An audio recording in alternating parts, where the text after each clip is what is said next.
نقل سټوډنټس ولې کوي ګرځ دلته زموږ غلط فهمي دا ده که موږ نقل ختم کړي زموږ سټوډنټ نشي پاسېدی. دا ما 6 کال په خپله دا تجربه وکړه چې سټوډنټ ته 100% په زړه کې دا ورولویږي چې زه اګزام هلته ځم نقل نسته، هر شی دی زده کولی سي، ښه یې زده کولی سي، ښه یې کولی سي، ځکه عرضي طور خو به دی پاسي، په مستقبل کې بیا د ده هېڅ مستقبل نشته. بیخي که څه د شرم خبره ده زموږ لپاره به طور ټیچر، به طور والد، به طور یو ورور دی خپل کوچني نه نقل وړي. دا د کوم ځای انصاف دی؟ دا د خپل دا د ظلم نه کوي د خپل بچي سره. دلته خلک ناپوه دي، دا د بچیانو سره دښمني ده. بسم الله الرحمن الرحیم. دا ټیم موږ په ګورنمنټ ماډل های سکول ټیم کې ناست یو. زموږ سره ناست دی دا ټیم د ګورنمنټ ماډل های سکول پرنسپل سر کلیم الله صاحب. دا ټیم په ټیم کې کوم امتحانات شروع دي او مختلف امتحانونه هر وخت کېږي، که د میټرک کې، که د ای پی، که د بی ای او که دا رقم نور اګزامونه کېږي. په دې حواله سره عموماً زموږ سټوډنټس کوم دي هغه نقل کوي او د نقل څه اثرات دي، نقل فایده لري که نقصان لري. په دې حواله سره به موږ نن کریم الله صاحب سره خبره کوو. کریم الله صاحب چې دی هر وخت په دې امتحانات باندې ډیوټیانې باقاعده لګېدلي دي، به طور پرنسپل د ډېر تجربه لري. نقل سټوډنټس ولې کوي ګرځ؟ اعوذ بالله من الشیطان الرجیم، بسم الله الرحمن الرحیم.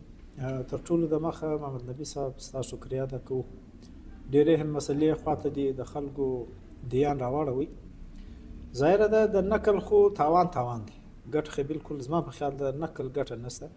نقل دوکه ده، نقل د یو قابل سټوډنټس استحصال کوونک دی او نقل چې دی نقل قومونه پر شا بیایي. لکه ته چې د نقل مثال دا رنګه دی، لکه ته چې یو کمره شروع یې کې دیوالونه یې ووایې، خښتې مشتې دا ګردې پکې ولګوې، چت ورجوړ کې او په اخري کې په هغه بلډینګ کې ته دماکه وکړې، هغه کولیپسي. نو نقل هم دا رنګه شی دی. موږ د کچې څه سټوډنټس په مخه راواخو چیرې چې اتم نم لسم ته هغه سټوډنټس راورسېږي هغه سبق پرېږدي. د هغه بنیادي وجه دا ده چې دوی نقل کوي. دلته سټوډنټس ورته لګیایي ټیچرس دوی ته سبق وایي، دوی هغه ته توجه نه ورکوي. د هغه بنیادي وجه دا دی چې په اتم کې نقل وکړي، بیا په نم کې ګسه پر ټیچر باندې غوږ نه نیسي. د دې وجه دی وایي چې په نم کې هم نقل کوو، په لسم کې هم نقل کوو، نو بیا د دې شیانو د زده کړې ضرورت نشته. دا د سټوډنټ سوچ دی. نو چې سټوډنټ ظاهره ده هغه ټیم دی په خپل ښو په بد نه پوهېږي. د نقل دپاره دوې خبرې دي. یوه خبر دا ده چې موږ حکومت په خپل کار ډېر ښه پوهېږي، موږ هم تجاویز ورکوی سو چې نقل دا رنګه په ډېر اساني سره بندېدلی سي او نقل که چیرې موږ بند کړي دا کې د قومو ګټه ده، د قومو آبادي ده.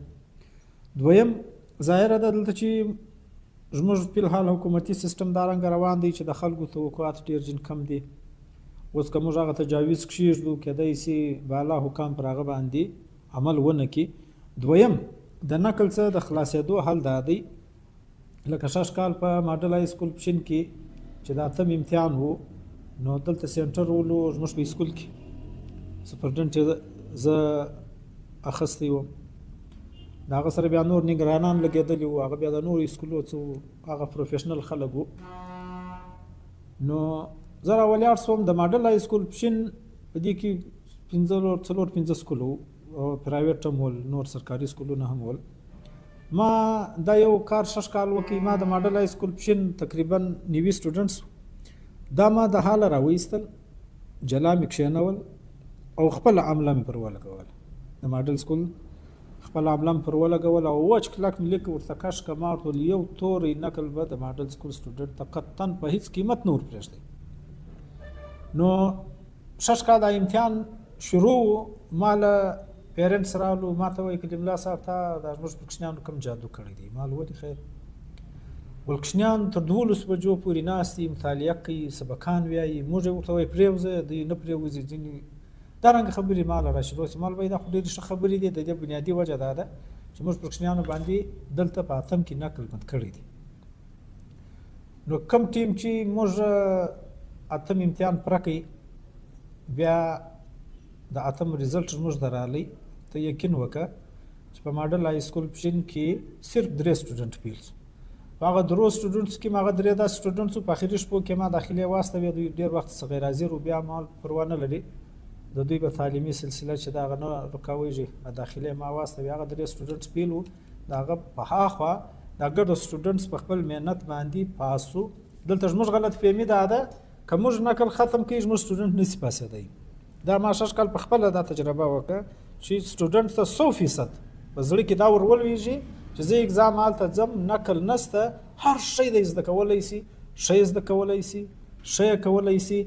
نو موږ په خپله د سکولو چې کوم پرنسپلز دي کوم ټیچرز دي کوم والدین دي د هزاره ټون مثال زه در کوم د هزاره ټون خلک دا واره ورلو د لسم امتحان کې سپرډنټ ته وویلې چې وروره زموږ کوچنیان ته باسلو دا څو کاله کېږي نقلونه کوي زموږ کوچنیانو ته به نقل نه وري لکوي که لږ پاسیږي که ډېر پاسیږي مزید به زموږ کوچنیانو ته نقل نه وري لکوي. نو حکومتي اقدامات خو ټیم اخلي. زما تجویز دا دی چې د پښین خلک یا زموږ د پښتني بیلټ خلک دا هم سره راټول سي ورسي امتحاني عملیې ته کښېني. دلته خو موږ چې امتحان شروع سوی نه په سوو میسجان ټلفونان را روان دي کریم الله صاحب ستا د سکول ټیچر پر پلاني ځای لګېدلی دی ته ورته ووایه چې زما د زوی څه نقل نه اخلي ستا ټیچر پر پلاني ځای ستا پلانی شناخته پلانی دا کیسې شروع وي. داسې یو سړی موږ نه دی لیدلی چې هغه موږ ته ټلفون راکړی چې بابا دا زما پر زوی باندې سختي وکړي زما د زوی څه نقل مه اخلي. نو دغه اویرنس پکار دی په والدین کې که دا اویرنس موږ پیدا کړو هر سړی د خپل بچي په باره کې خپل بچي ته لیکه کش کړي چې زویه ته به امتحان ورکوي بغیر نقل به ورکوي ځکه ارزي تور خو به دی پاسي په مستقبل کې بیا د هیڅ مستقبل نشته. نه کریم الله صاحب یو بل سوال دی موږ ویل د بیخي که څه د شرم خبره ده زموږ لپاره به طور ټیچران به طور ټیچر به طور والد به طور یو ورور دی خپل کوچني نه نقل وروړي دا د کوم ځای انصاف دی دا د خپل دا د ظلم نه کوي د خپل بچي سره.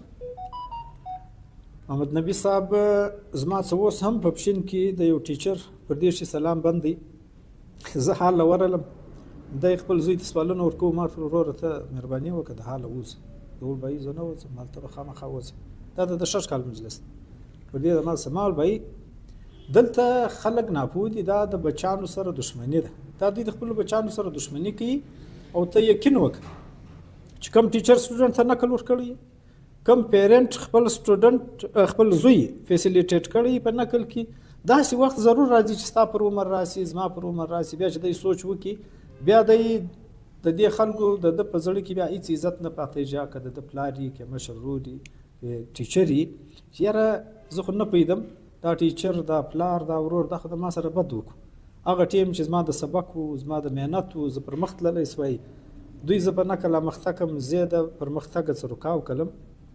نو واحد حل دا دی د حکومت څخه به هم موږ دا خواست کوو غټه ذمهواري خو د حکومت ته د بلوچستان بورډ ته چې پر نقل باندې پابندي ولګوي او دویمه که چیرې د اخوا نه کېږي د هر پیرنټس د هر ټیچر د هر پرنسپل دا په وس کې ده بلکې د کمیونټي دا په وس کې ده چې مچان سکول دي ورسي 6 کال زه په ذاتي حیثیت د مچان سکول پرنس دغه چې کوم سپرډنټ دی نصیب عبدالله صاحب هغه ته ټلیفون ور وکړ ما نصیب عبدالله صاحب نور په خبر سره نه خلاصېږي دا یو خاص درته کوم کم از کم یو ګانټه فل سختي کوچنیانو وکړه ډېر بد تاوان را روان دی دا موږ څه کوششونه کوو که پرایویټ سکولونه کوي که سرکاري سکولونه کوي دا زموږ ګډ د کوششونو چې دي دا فالتو په دې وجه دی چې په نومو په لسم کې چې کوچنیان نقل وکړي هغه زموږ خواري چې دی هغه ګردې ضایع سي د ټیچر هم زړه مات سي سټوډنټ هم د سبق ویلو څه زړه مات سي وایي نو هله چې ما زده کوئ تر ما خو بل ډېر ښه وکړي د نقل د ختمېدو کې هر سړی خپل کردار ادا کړي. اخر موږ دا وایو چې که څه به چې دا نقل کوي د کوچنی د دې به نتیجه سره راوځي دی خو سر عملی دنیا ته ځي دی خو غټ غټ ایگزامونه به ورکوي انټري ټیسټ روان دی په دې کې کمیشن ټیسټونه دي دا رقم اس اس ټي ټیسټ دي غټ غټ ټیسټونه دي دا ګرد به دی ورکوي په دې الته خو نقل هم نشته سو کمیشن کې هم ایگزامونه ورکړي دي تام ورکړي دي تم تر غزه راوتره یو زه ودازه تارې نه مچ دالته خو نقل نشته دالته به دښنیان وسکي نتیجه به اخر د نقل غسه هیڅ زه زما سټوډنټس ته همیشه دا وایم زه ورته وایم وایي چې تاسو محنت وکړئ په پاکستان کې ښه نوکرۍ ګټې پر میرټ باندې دي ښه نوکرۍ او کمزورګي نوکرۍ چې دي د لیوي څخه چپړاسیتوب پر دې باندې دومره زیات کمپټیشن دی چې د لیویزو 10 نوکرۍ راسي د پولیسو 10 نوکرۍ راسي تا ته در معلوم دي په زورو زورو خلک سپارښتونه کیسې او پر کوچنۍ نوکري لګېدنګ که ستا یو شوقي ټیچر لګیږي خو مسله نه ده. که ته د روزګار دپاره پر یو کوچني نوکري لګیږي تر هغه خو چې سړی ریړۍ راوباسي لا پر ښه ده. او غټه نوکري چې ده، غټه نوکري خو په سپارښت نه ده، غټه نوکري په محنت ده، په خوارۍ ده. که ته ډاکټر جوړیږي، که ته انجینیر جوړیږي، که ته PCS هر شي ته ځې. پبلیک سرویس کمیشنز امتحانونه دي، هلته نقل نشته، هلته به د اکشنۍ برته بیا کښېني، بیا به سوچ کوي چې وایي ما خو ټیم ضایع کړی دی، اوس به زه برته خپل ټیم کوروم، زه به برته سبق شروع کوم. نو د مسلې حل برته هغه کتاب، هغه قلم، هغه زده کړه ده. اوس که په نم کې زده کوي، که په لسم کې زده کوي، که 15 کاله 10 کاله ضایع کوي، بیا په بعد کې بیا ورته کښېني، خبر هغه ځای له راځي.